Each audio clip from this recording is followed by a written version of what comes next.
واده لپاره په قانون کې سن تعیین سوی دی. یعنې ته باید 18 کلن اوسې چې ته په امریکا کې د قانون پر اساس باندې واده سره وکړې. هلک او نجلۍ باید سره راضي اوسي او بیا واده ممکنه دی چې مخته ولاړ سي. ولې 14 کلنۍ کې هم په بعض ایالتونو کې لکه اوکلاهوما اجازه شته چې خلک د قانون پر اساس باندې واده وکړي. یعنې هلک او نجلۍ که چېرې 14 کلنۍ سن ته ورسېږي کولی سي سره واده وکړي. ولې یو شرط بیا لري چې د مور او پلار اجازه باید ولري. مور پلار باید اجازه ورکړي چې بلې موږ اجازه لرو چې د نجلۍ د هلک سره په ده سن باندې واده وکړي. نور نو بله ستونزه نشته. په واده کې دوی د ولور په نامه یا د مهریې په نامه مهر په نامه کوم شی نه لري. ولې خلک ورته تحفه راوړي او د میړه لخوا هم بعضې تحفې ښځې ته ورکول کېږي. واده یې ډېر ساده دی. بله مسله دا ده چې تاوتریخوالی د ښځې او د میړه ترمنځ، یعنې فزیکي یا په اسانه الفاظ ووایم جسمي او جنسي تاوتریخوالی او آزار و اذیت یا وهل، ټکول او بد ویل یو بل ته دا په قانون کې منع دي او اجازه نه لري. هېڅکله میړونه یا خاوندان اجازه نه لري تر هغو خپله ښځه ووهي، ویټکي او جنسي آزار و اذیت لاندې ونیسي. جنسي آزار و اذیت څه دی او ټکول څه دي؟ ټکول خو جنګ دی، ښکنځل دی یو بل ته او یو بل وهل دي. جنسي آزار و اذیت دا دی چې په امریکا کې د قانون پر اساس دا یو نوی شی دی، تاسې باید پرې پوه سئ چې زموږ په قوانینو کې نشته او موږ هغه کارونه چې کوو هلته دلته ډېر متفاوته دي. په امریکا کې میړه نسي کولی ښځه په زوره خپل بستر ته راوړي، خپل ځای ته راولي، مګر د ښځې رضایت وسي. هېڅکله په قانون کې دا اجازه نشته تر هغو ښځې ته ووایي چې راشه زما بستر ته، خپلې ښځې ته، او نن شپه زما سره بیده شه. دا خلاف د قانون دی. دته جنسي آزار و اذیت وایي او جنسي تاوتریخوالی وایي او دا په قانون کې جرم دی. که چېرې تاسې دا او فزیکي تاوتریخوالی وکړه، د قانون پر اساس باندې دوه موارد دي تاسې ورسره مخامخ کیږئ. اول قانون دی د ښځې د محافظت لپاره چې ښځه کولی سي یو حکم واخلي له حکومته چې ته په 1 کیلومترۍ کې حتی ښځې ته نږدې کېدی نسې، نه یې کور ځای ته هلته ژوند کړي او نه یې همغه ځای کې ته کار کوي. که ور نږدې سوې جرم دی، ته پرې بندي کېږي. دویم، که چېرې ښځه شکایت وکړي چې د هغه سره جنسي او فزیکي تاوتریخوالی کېږي د میړه لخوا، نو دا قضیه مو دا دوسیه مو ځي قاضي ته او هلته ښځه ضرور ده هغه ورکړي، شهادت ورکړي او سړی پرې بندي کېدی سي او بیا نور قانوني مسایل رامنځته کېږي. نو دا ډېر مهم دی.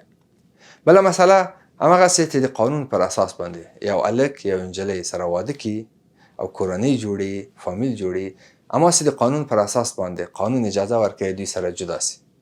د جدایي ته زموږ په قانون کې او دین کې طلاق وایي او دلته دوی هم ورته طلاق وایي. طلاق په امریکا کې یو منل سوی شی دی. د قانون پر اساس باندې خلک سره طلاق اخلي، هم د قانون پر اساس باندې سره واده کړي. طلاق دلته یو څه تفاوت لري. یو څو کاله مخکې په امریکا کې کله چې د طلاق مسله به محکمو ته راغله، دوی کوشش کول معلومات وکړي څوک ملامت دی، کوم اړخ ملامت دی، نارینه ملامت دی که ښځه. ولې اوس دې شي ته قانون کې تعدیل راغلی دی او قانون کې دا مسله نشته. فقط هر څوک چې غواړي طلاق واخلي، بې له ده چې دلیل ولري، کیدی سي له یو بل نه طلاق واخلي. حتی د یو بل رضایت هم شرط نشته. په واده کې د یو بل رضایت شرط دی، ولې په طلاق کې د یو بل رضایت شرط نه دی. یعنې هم ښځه هم میړه کولی سي بې د یو بل رضایت نه محکمې ته درخواست ورکړي او یو بل نه طلاق واخلي او سره جلا سي. په امریکا کې د ماشومانو په اړه دی.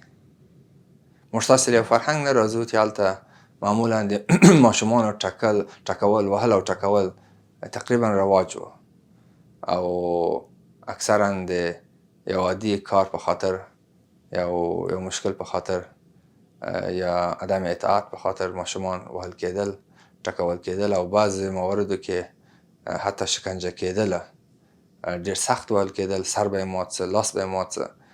امریکې کې دا شی د قانون پر اساس منع دی. د ماشوم سره تاوتریخوالی که جسمي او که نور تاوتریخوالی، حتی احساسات سره نسی کولی بد برخورد وکړي. ماشومان قطعا د ماشومان وهل ممنوع دي. ماشومان نسی کولی حتی ټیله یې کوي، وی وهي په لرګي باندې او داسې یو کار وکړي د هغه احساسات جریحه دار کوي، احساسات خراب کوي. هر ماشوم د ځان احساسات لري او له احساسات سره تاسې ناوړه چلند وکړي نو عواقب یې څه دي؟ د قانون پر اساس باندې څه کیږي؟ قانون پر اساس باندې ماشوم له تاسې اخیستل کیږي موقت توګه او همدغه ریاست ته سپارل کیږي. دا ریاست بیا روزل سوي کسان لري چې څنګه له ماشومان نه ساتنه او پالنه وکړي او دوی ته تربیه ورکړي.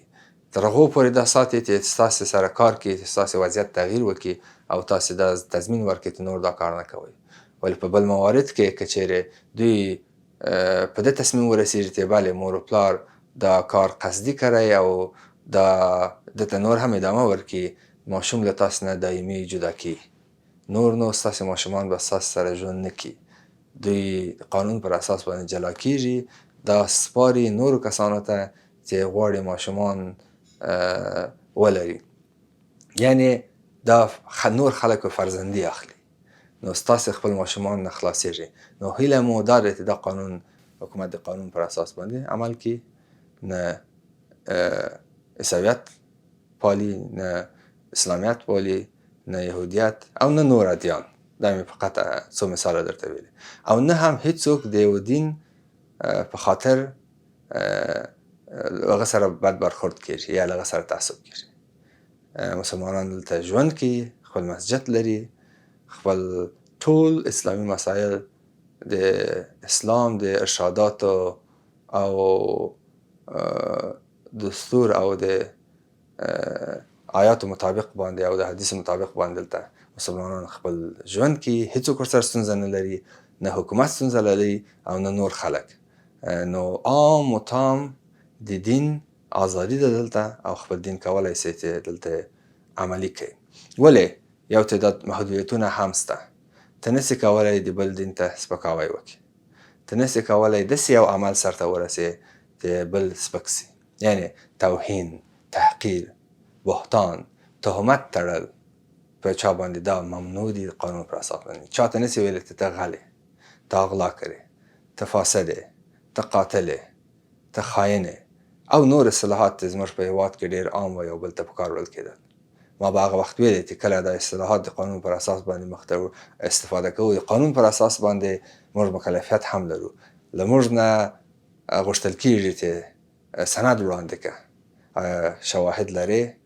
آیا مدارک لرې چې پر چا باندې تهمت لګوي چې دا غل دی، دا خاین دی، دا مفسد دی؟ دلته دا حق نه لري چې پر چا باندې تهمت ولګوي. خپل منځو کې هم ډېر متوجه اوسئ، احتیاط وکړئ چې دا کلمې ونه کاروئ او بل چاته هم که چیرې یو ځای ناست یاست موږ عادت لرو قصې کوو، دلته هم متوجه اوسئ چې په بل باندې تهمت ونه لګوئ چې دا جرم دی او تاسې که چیرې ثابت نه کړئ زندان ته پرېږدئ او جریمه کېږئ. که چیرې سند لرئ هغه جلا موضوع ده، هلته کېدای شي دا مسله ثابته کړئ. ولې که سند نه اوسي دې مسلې ته ډېر جدي پام ونیسئ چې یو بل باندې تهمت ونه لګوئ. نور مسایل چې ستاسې ازادیانې دي، قانون پر اساس باندې په امریکې کې تبعیض او تعصب منع دی.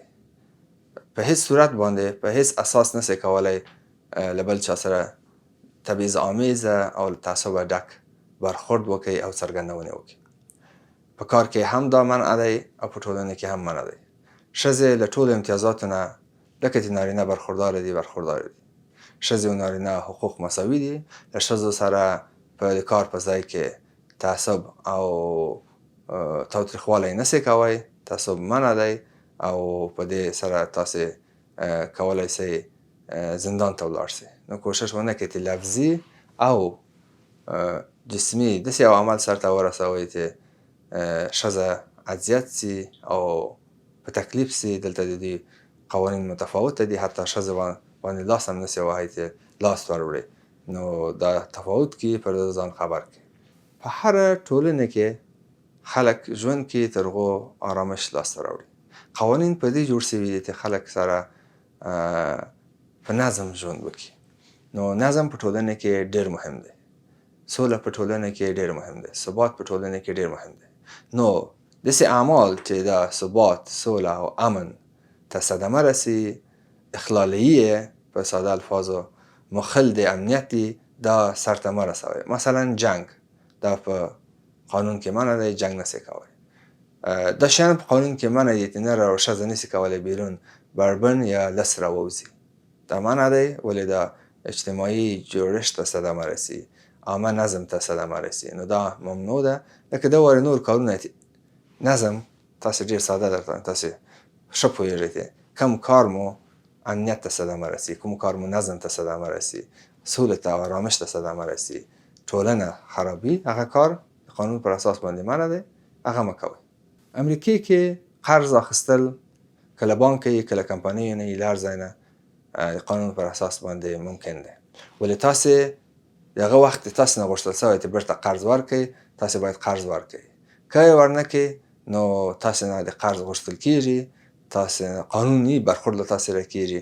اگر چې تاسې بعضې حقوق لري هغوی نسي کولی تاسو اذیت کړي، ولې تاسې مکلفه یاست له هغه ځای نه، له هغه کمپنۍ نه، له هغه شرکت نه یا له هغه بانک مو چې قرض اخیستی دی، قرض یې په وخت ورکړئ تر هغو خپل اعتبار له لاسه ورنه کړئ. یو شی په امریکې کې ډېر مهم دی چې تاسې اعتبار دی، کریډیټ دی. تاسې خپل اعتبار باید له لاسه ورنه کړئ. که اعتبار له لاسه ورکړئ تاسې بیا په ټولنه کې له مشکلات سره مخامخ کېږئ. څوک په اسانه کار نه درکړي، اسانه کور نه درکړي، تاسو سره په اسانۍ معامله نه کوي. ولې دلته هر کار چې کوئ دلته ثبتېږي په سیستم کې. تاسې یوه دوسیه لرئ، کوشش وکړئ د دوسیه مو باید پاکه اوسي او داسې یو شی نه اوسي چې خلک کله چې ګورئ کله چې تاسې کار کوئ دوی سیستم ته ځي او ستاسې په اړه ټول معلومات ګوري چې ته سابقه څنګه ده. که چیرې یوه کور اخلئ هماسې دی. که چیرې یو چا سره معامله کوئ نو بناً خپل د سابقه یا ریکارډ ډېر پاک وساتئ تر هغو په ټولنه کې په اعتبار سره پاک ژوند وکړئ. په امریکې کې د انسان قاچاق جرم دی.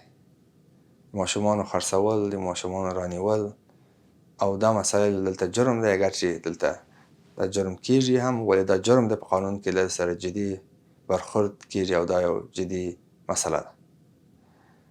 سپین ږیرو هغه کسان چې زاړه دي که سپین سرې دي ښځې، دوی په بعضې مواردو کې په هغه مراکزو کې ساتل کېږي چې هلته د دوی پالنه وسي. ولې په بعضې موارد لیدل کېږي چې د دوی سره تاوتریخوالی کېږي، دوی ته په وخت ډوډۍ خواړه نه ورکوي، د دوی کالي په وخت نه تبدیلوي او له دوی سره تبعیض کېږي. دا ټول هغه موارد دي چې دلته منع دي.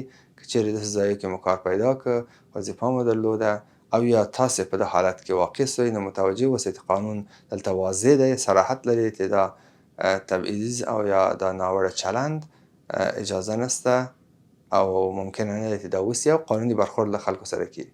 که د بعضو خلکو پلار او مور له دوی سره ژوند کوي یا له کورنۍ سره ژوند کوي نو سپین ږیري دي ډېر متوجه اوسئ چې له هغوی سره سم برخورد وکړئ. اگر چې زموږ ستاسې په دین کې او په کلتور کې له مور او پلار سره ډېر ښه برخورد کوو، د دوی خاص احترام کوو. موږ وایو چې جنت د دوی د پښو لاندې دی او دوی پر موږ ډېر حق لري، حتی اوف نه ورته کوو. ولې بیا هم متوجه اوسئ دلته قانون کې دا مسله راغلې ده، ښه ده چې ځان پرې خبر هم کړو. که چیرې بعضې مواردو کې کوم شی د چا لخوا کېږي اشتباها یا قصدا، دلته متوجه اوسئ د پلار او مور پالنه وکړي، ساتنه یې وکړي، په وخت ډوډۍ ورکړي، هغه رژیم چې ورته په نظر کې نیول شوی غذایي هغه تطبیق کړي، پاکې کړي او بد برخورد ورسره ونه کړي. ماشومان که چیرې جرم کړي د دوی لپاره ځانګړی قانون دی. یعنې زموږ هېواد کې هم یو ځای و چې دوی که چیرې جرم کول ساتل کېدل، د زندان یا د محبس مشابه و چې دارالتعدیب یې ورته ویلې چې دوی هلته ساتل کېدل. نو ماشومان که چیرې جرم وکړي له هغوی سره هسې برخورد له 18 کلنۍ نه هاخوا کېږي، له دوی سره نه کېږي. دوی سره ملایمه او بشردوستانه برخورد کیږي. حتی د دې جرم بیرون نه ویل کیږي چاته د دې جرم څه دی تر هغو چې دوی هغه سن ته ورسیږي. نو ماشومانو لپاره ځانګړی ځای دی که چیرې جرم وکړي هغوی هلته ساتل کیږي او هلته ورسره برخورد کیږي.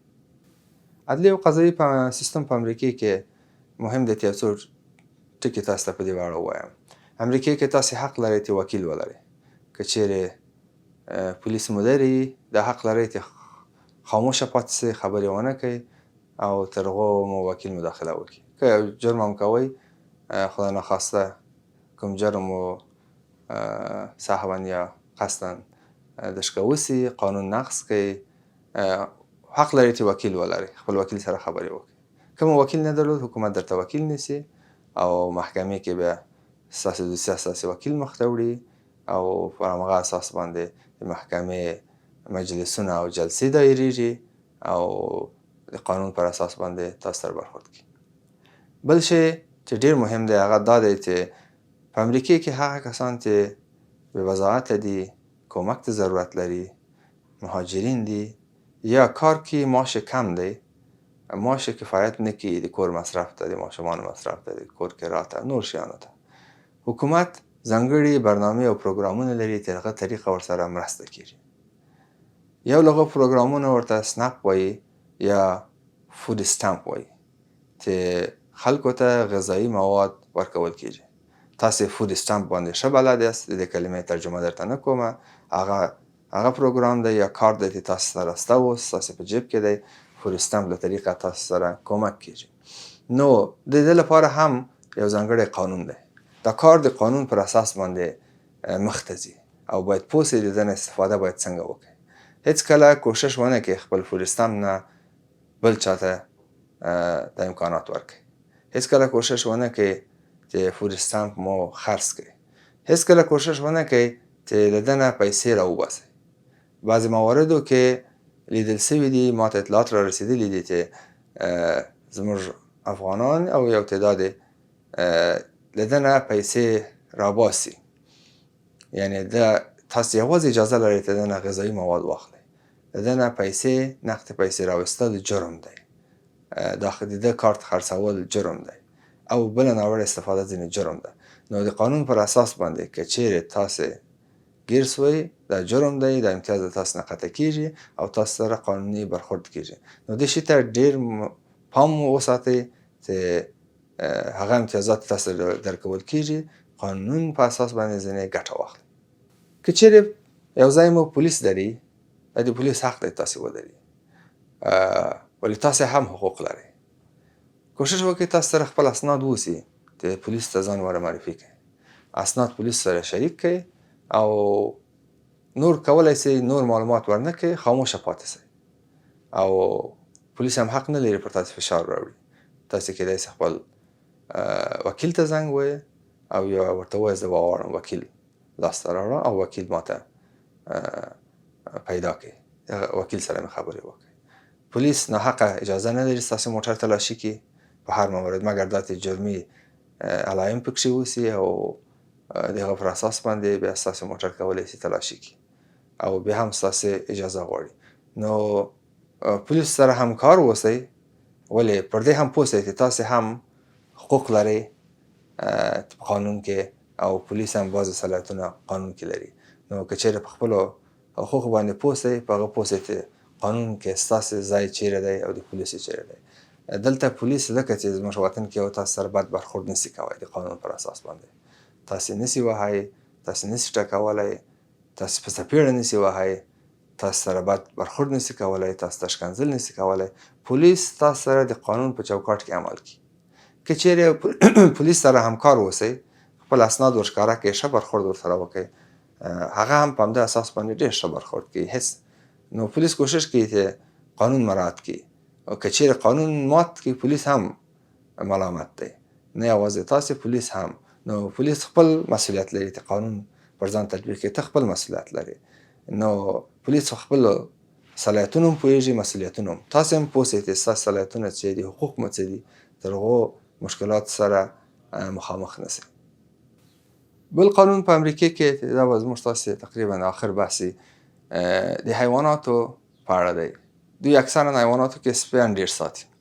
په امریکې کې حتی له سپیانو سره تاوتریخوالی او بد برخورد د قانون پر اساس باندې اجازه نسته او دا جرم ګڼل کېږي. دا هم نسي کولی چې یو سپی له بل سپي سره تحریک کوي تر هغو جنګ وکړي. د جنګ لپاره سپیان ساتل اجازه نسته، د سپیانو جنګول اجازه نسته او دا په امریکې کې جرم دی. آخري قانون دلته غواړم څو جملې په اړه ووایم. دا دی چې د صحي معایناتو محرمیت دی. په امریکې کې د قانون پر اساس باندې ستاسې ټول صحي معاینات محرم دي. هیڅ چا سره دا شریکېږي نه غیر له تاسې نه، مګر دا چې تاسې هلته ولیکئ چې بله دا زما اطلاعات د صحي معلومات له بل چا سره هم شریکولی شئ. آسان مثال به درکړمه. که چیرې تاسې لابراتوار ته ورسئ، خپل د وینې معاینات ورکړئ، نتیجه یې بل هیڅ چا ته نه ورکړي مګر تاسو ته. نتیجه یې هیڅ چا سره نه شریکي مګر له تاسو سره. درته وایي چې مسله څه یا ستاسې ځانګړی ډاکټر ته د شي تجویز کوي. نو دا شی په امریکې کې محرمیت دی. نو ګران هیوادوالو، دا ویډیو همدلته پای ته رسومه. دا وایم چې په امریکې کې قوانین ډېر مهم دي. قوانین د بشریت د ښه ژوند دا نه لپاره ایجاد شوي تر هغو په نظم سره ژوند وکړي، یو بل حقوق مراعات کړو، یو بل ته احترام وکړو، ښه ژوند وکړو. په دې خاطر باندې قوانین جوړ شوي دي او دا قوانین باید تطبیق شي تر هغو موږ وکولی شو په سوکاله او آرامه توګه ژوند وکړو. دا منل کېږي نه. له قانون نه بېخبري او ناپوهي دا عذر نه دی. نو تاسو سره جدي برخورد کېږي. نو هیله مو دا ده چې له قانون نه اطاعت وکړو، قوانین ومنو، پر ځان تطبیق کړو او د یو ښه وګړي په توګه دلته ژوند وکړو. تر بیا ښه وخت تاسو ته غواړم.